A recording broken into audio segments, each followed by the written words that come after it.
सांप को दूध पिलाने से वो डसना नहीं छोड़ेगा। भारत और बांग्लादेश के बीच रिश्तों में आई तल्खी अब व्यापारिक मोर्चे पर दिखने लगी। बांग्लादेश में लगातार बिगड़ते हालात, हिंदुओं पर हो रहे अत्याचार और मंदिरों पर हमले ने भारत के व्यापारियों को कड़ा फैसला लेने के लिए मजबूर कर दिया।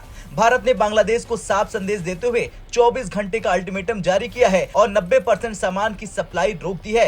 बांग्लादेश में अल्पसंख्यक समुदाय पर बढ़ते हमले, आर्थिक अस्थिरता और राजनीतिक उथल-पुथल अब पूरे क्षेत्र के लिए खतरा बनता जा रहा। जहां एक तरफ भारतीय व्यापारी अपने नुकसान का जोखिम उठाकर बांग्लादेश को झटका दे रहे, वहीं अमेरिका भी इस मुद्दे पर कड़ा रुख अपना रहा। बांग्लादेश के हालातों को देखते हुए भारत के व्यापारियों ने एक बड़ा फैसला किया है। भारत बांग्लादेश को ऑटो स्पेयर पार्ट्स का सबसे बड़ा सप्लायर है। 90% से ज्यादा पार्ट्स भारत से जाते हैं। व्यापारियों ने कहा कि हिंदुओं पर हो रहे हमले और मंदिरों के तोड़फोड़ के विरोध में ये सप्लाई बंद की जा रही। तो वहीं सब्जियों का एक्सपोर्ट रोकने की तैयारी भी है। पश्चिम बंगाल के व्यापारियों ने 24 घंटे तक बांग्लादेश को सब्जियों की सप्लाई रोक दी है। व्यापारियों ने चेतावनी दी है कि अगर हालात नहीं सुधरे तो 5 दिनों तक प्याज, आलू और अन्य जरूरी सब्जियों की सप्लाई रोक दी जाएगी।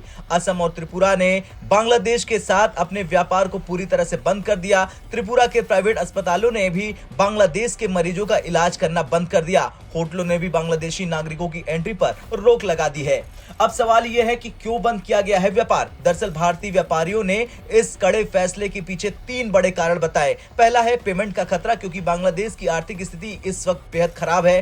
Federation of Indian export organisation यानी FIEO के अनुसार व्यापारियों को डर है कि बांग्लादेश से पेमेंट आने की कोई गारंटी नहीं है। भारतीय रिजर्व बैंक यानी RBI ने भी इस पर चिंता जताई है, क्योंकि अगर पेमेंट नहीं मिलता है तो फेमा कानून लागू होगा और व्यापारियों पर शक हो सकता है।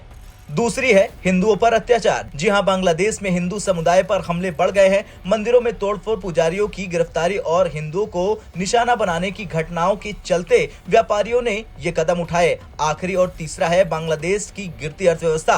दरअसल मूडीज ने बांग्लादेश के 6 बड़े बैंकों की रेटिंग गिरा दी है। बांग्लादेश की GDP ग्रोथ जो पहले 6.3% थी, अब गिरकर 4.5% पर आ गई है। बांग्लादेश में इंडस्ट्रियल क्राइसिस और राजनीतिक अस्थिरता ने हालात और बिगाड़ दिए हैं। खैर, भारत ने बांग्लादेश को 24 घंटे का अल्टीमेटम देते हुए साफ कर दिया कि हिंदुओं पर अत्याचार और मंदिरों पर हमले बर्दाश्त नहीं किए जाएंगे। अगर बांग्लादेश ने हालात नहीं सुधारे तो भारत व्यापार पूरी तरह से बंद कर देगा। ये फैसला बांग्लादेश की अर्थव्यवस्था के लिए एक बड़ा झटका साबित हो सकता है। भारत का ये कड़ा एक्शन बांग्लादेश की एक चेतावनी है कि अपने हालात सुधारो, वरना इसका अंजाम भुगतने के लिए तैयार रहो। आपका क्या कुछ कहना है? जिस तरह से भारत के व्यापारियों ने अब बड़ा फैसला लिया है, उसे लेकर कमेंट कर जरूर बताएं। ब्यूरो रिपोर्ट, भारत तक।